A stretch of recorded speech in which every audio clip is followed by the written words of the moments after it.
The iPhone 17 Pro and 17 Pro Max come with a brand new design and a more advanced camera setup, along with enough changes to reaffirm their status as Apple's premium phones.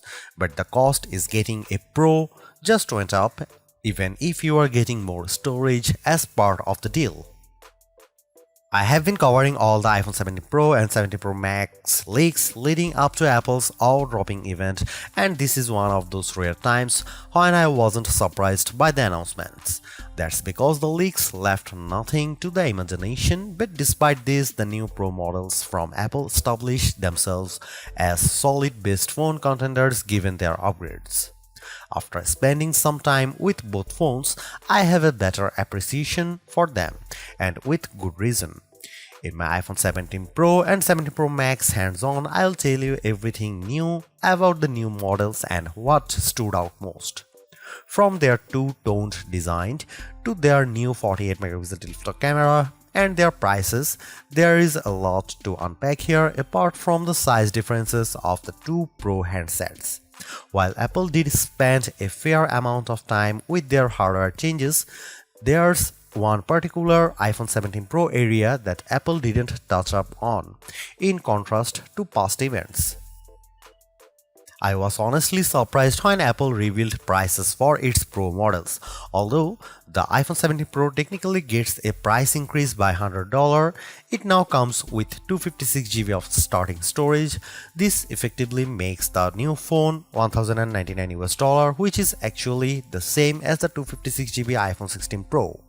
Meanwhile, there is no change for the iPhone 17 Pro Max, as it still commands the same $1,199 starting cost as last year's model, and it comes with the same 256GB of storage.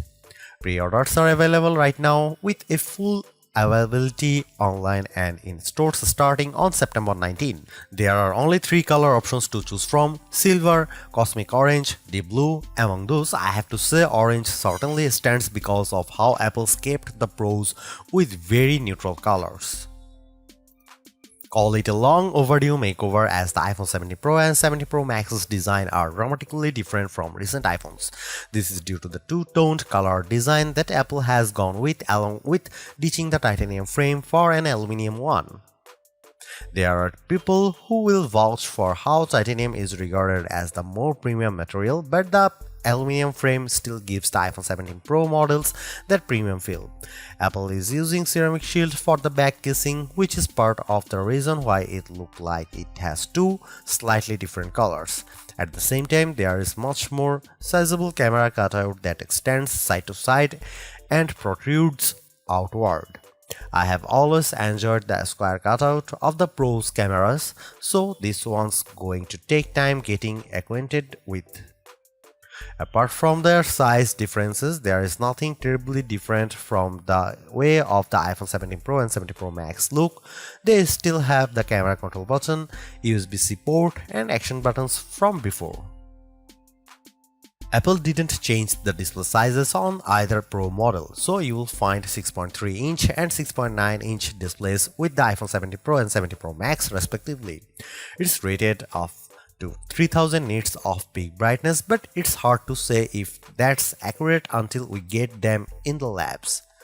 What's different this time is the ceramic shield 2 protecting the screen, which Apple claims to be 3x better at scratch resistance, plus a new anti-reflection coating to reduce glare. I loaded up the Sonic the Hedgehog 3 trailer and it looked fine indoors, but it's hard to say if its anti-reflective properties are effective under the indoor settings. Sunlight will be the true test. For the first time ever, there is a triple 48-megapixel camera system on board both the iPhone 17 Pro and 17 Pro Max. While the 48-megapixel main and 48-megapixel ultrawide are similar to the shooters on the iPhone 16 Pros, the new 48-megapixel telephoto with 4x optical zoom effectively gives the iPhone 17 Pro an 8x optical-like quality performance. This should deliver even richer looking telephoto shots with the 8x camera crop yielding 12-megapixel photos. You get a maximum 40x digital zoom with photos, which is an improvement, though still way behind the 100x zoom on the Galaxy S25 Ultra and Pixel 10 Pro XL.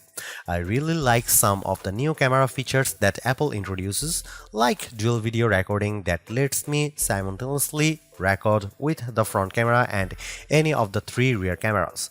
My only minor complaint is that the resulting footage isn't saved as separate files but rather combined into just a single one. There is also a slew of new camera features that specifically target creators, like the addition of ProRes RAW, Lock 2, and Gen Lock support. The center stage front camera is a big upgrade for selfies over the old True Depth camera because the square 18-megapixel sensor is smart enough to switch from portrait to landscape mode when the iPhone 17 Pro senses there is more people in the frame. The iPhone 17 Pro and Pro Max chip is pretty powerful, offering a 6-core CPU and 6-core GPU, complete with neural accelerators built into each core for better AI performance. The bigger question is how long will the performance last? The iPhone 17 Pro and Pro Max use a new vapor chamber cooling system that's designed to deliver better sustained performance. Therefore, you should be able to game for longer without suffering performance drop-offs from overheating. I loaded up Arknight's Enfield on the iPhone 17 Pro Max, and the ray tracing effects look amazing on the display, which is complemented by the smooth frame rates. I really couldn't tell if the vapor chamber cooling system was working because I only got to run the game for a short time. We'll have more telling results when we put the iPhone 17 Pro and Pro Max through some testing in our labs. Not surprisingly, Apple's claiming even longer battery life with the iPhone 17 Pro and 17 Pro Max. The battery gains have been attributed to the new redesign and a move to eSIM models in more countries that essentially lets Apple pack bigger batteries into its new phone.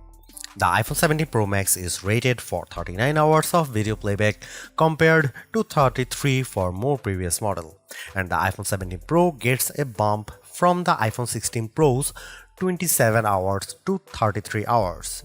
Considering how the iPhone 16 Pro Max set a record for all iPhones in our battery drain test, I have full confidence the new Pro Max model will land on our best phone battery life list.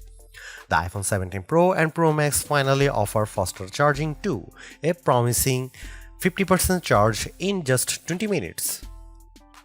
At $1,099 for the iPhone 17 Pro and $1,199 for the iPhone 17 Pro Max, Apple has held the line on pricing. Sort of like I mentioned earlier, the iPhone 17 Pro is $100 more, but you get 256GB storage to start, matching the base capacity of the Pro Max.